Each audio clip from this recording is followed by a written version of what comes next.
Hello and welcome back to part 3 of What If a Billionaire Invested in Scandinavia. This time we've gone another 5 years in the future since last episode. We're now in 2030 and I think a lot has happened. I've not checked anything this time. Usually I go through and have a little look through to see what's happened, but I've not checked anything this time, so it's as much a surprise for me as it is for you.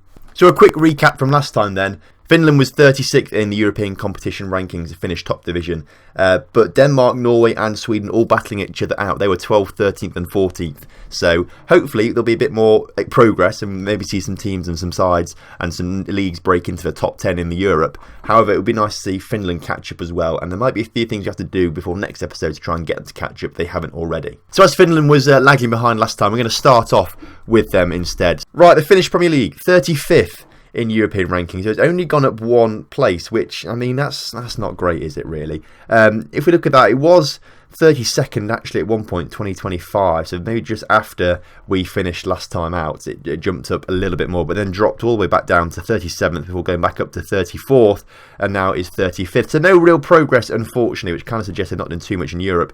Interestingly, though, the Norwegian First Division, which was ahead of the Finnish Premier League, I think, just last episode, or maybe one behind it, has dropped down a little bit as well. So maybe Norwegian football has gone downhill a little bit as well. What's going on there? Well, let's look at the past winners then over the past few years.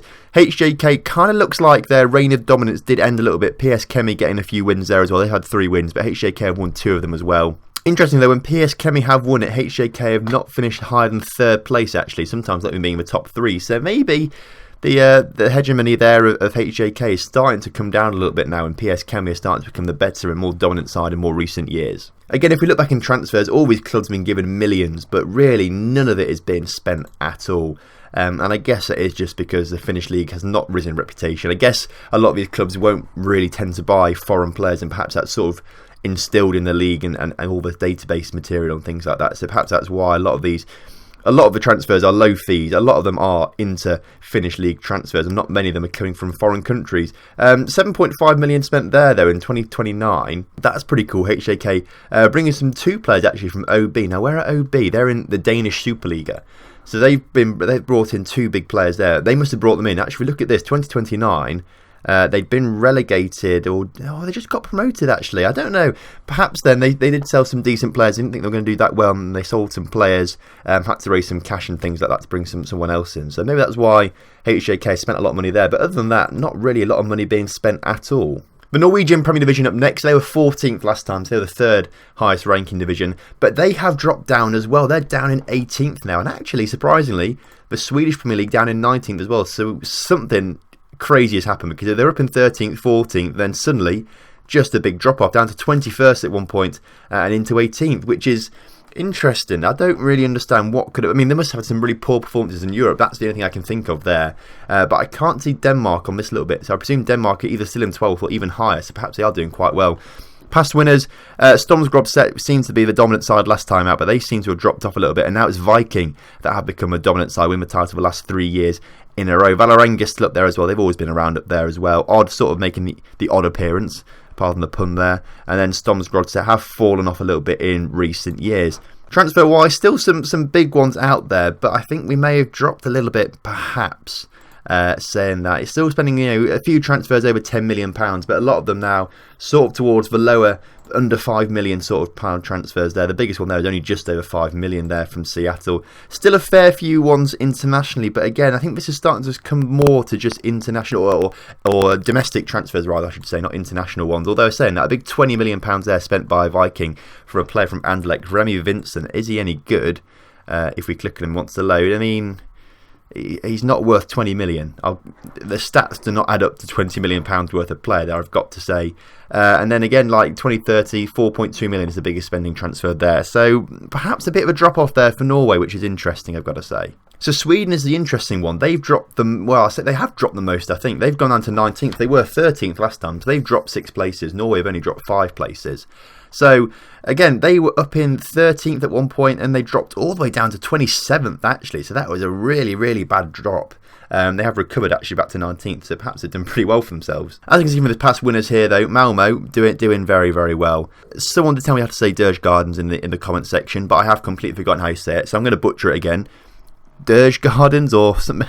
I can't remember, I even said it in the comment section, and I'm not going to try and find it now. I do apologise, but Gardens always coming second, apart from the time they won it, and Östersunds, they came second, and Malmo came third one season. So that was a poor season for Malmo, but other than that, they have seemed to have dominated the division in recent years. Now, I did think the Swedish Premier Division was going to become dominant. I thought it was going to be the best division in all of Scandinavia, but it has dropped into the third highest ranking now, so it has dropped down a little bit, which is disappointing. And the transfers money can be reflected in that. You know, we did see some big transfers in Sweden in the past few episodes, but it really has dropped down a little bit now.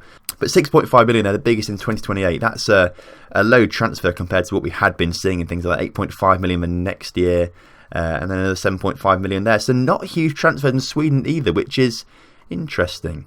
The Danish Superliga, though, on the other hand, has risen to 8th in the European rankings, which is very interesting. They had a bit of a yo-yo between 12th and 14th and 10th and things like that, but they have risen up to 8th in recent years. As you can see, Copenhagen, still the absolute dominant side there, followed by Midtjylland, and now Randers FC. They've sort of come through. Now, I mean, they've always been a Super League side, actually, more mid-table than top of the table side of thing, but they've come third 4 out of the last 5 seasons, which is pretty cool for them. So fair play to them, that's pretty good. But again, you can see in Denmark just absolute dominance from these two sides, really. And when I say these two sides, I mean Copenhagen and then Midtjylland dominating the rest of it. So it's been pretty one-sided. Brøndby dropping off in the past few seasons. Where are they? How are they doing? They're still Super League, but they're just finishing outside the top 3, I suppose. Transfers the past few seasons, they are looking bigger than the other leagues that we looked in. 17 million, 9 million rising to 12 million, 8 million rising to 11 million there. Just generally speaking, they do seem to be a lot bigger. 17 million there for Lucas going to Randers. Again, probably not a player worth. To be fair, he's only 19 years old. That would have been a big transfer 2 seasons ago, and he's only 17 years old, bringing in for 17, rising to 25 million. Has he got a lot of potential? Let's look at his attribute details. Potential only 138. So no, he's not really got a lot of potential. Not worth the money, I've got to say. Season afterwards, a 12.25 million there, and a 7.5 as well, rising to a few higher bids as well. So more money being spent in Denmark, and that's probably resulting in why they're doing so well, I suppose, in the league and things like that. So if we look at the actual nation club coefficients, now Denmark currently in 9th, but it is the 8th most reputable league in Europe at the moment. It's currently quite tight between them, Greece, Holland and Belgium, and actually Ukraine as well, to be fair. Perhaps they're slightly behind Russia as well. It'll take a lot for them to break past Portugal and then into top 5 and things like that. And by looks of things, next season they do improve their coefficient a bit, escape from these other sides or nations a little bit more, close the gap ever so slightly, I think, to Greece. But they won't really catch up too much with Russia and Portugal, as they seem to extend their coefficient points as well. Now we look down here to Norway and Sweden. What has gone on here? What has gone on?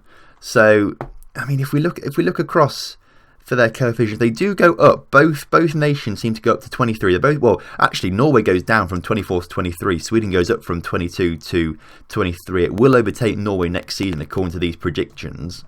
It's just been the past few. They dropped an awful lot. Recently did Sweden, but I don't really understand all these coefficient things too much. It doesn't really explain to me why they dropped down to 27th, because it does seem to be higher than most of the teams around them. So I'll ignore it for now, but we'll have to look at other things, I think, maybe like how much money the clubs have and things like that. But first of all, we'll look at European competition, because that will probably explain a lot. Right, Europa League first then, into that first knockout round. How many teams can we see from our region? Stormsgodset are there, but they lose 7-2 to Man United in the end. Looking down, that's the only side from our region on this side. And on this side, only Midtjylland are there, and they lose 2-1 on aggregate to Napoli, very narrowly there. So only the 2 sides there getting through to the first knockout stage, and both of them losing, unfortunately. The season afterwards, let's look down then. Sweden, Malmo are there, but they lose 3-0 to Lazio. And then as we come across on this side, Vålerenga are there, but they lose 4-1 to Dynamo Kiev. And then there's only the 2 sides there again. So again, slight disappointing performances there, I've got to say. The season afterwards, Randers are there. They seem to come through. Randers from Denmark, but they lose 3-2 to Sporting in the end. Copenhagen get through there. They beat Anderlecht 5-0 on aggregate, which is pretty good going. But again, Malmo are there actually as well. Malmo get through 2-1 against Porto. But other than that, I can't see any other sides. None from Finland at all. Actually, Midtjylland are there from Denmark as well. There's 3 sides from Denmark. That's pretty good. They beat Hapoel 3-2. Only the 1 from Sweden and none from Norway this season. So, a few teams in the second knockout round then. What's happening here as we look down the list? Right, they're all pretty close together. Copenhagen lose to Arsenal, unfortunately. They lose 6-2 in aggregate. Midtjylland go through against Besiktas, though, 3-1 on aggregate. And Malmo get knocked out to Nice, 4-3 on aggregate. Very narrowly, they're losing 3-1 in the second leg. So only Midtjylland going through into the quarterfinals.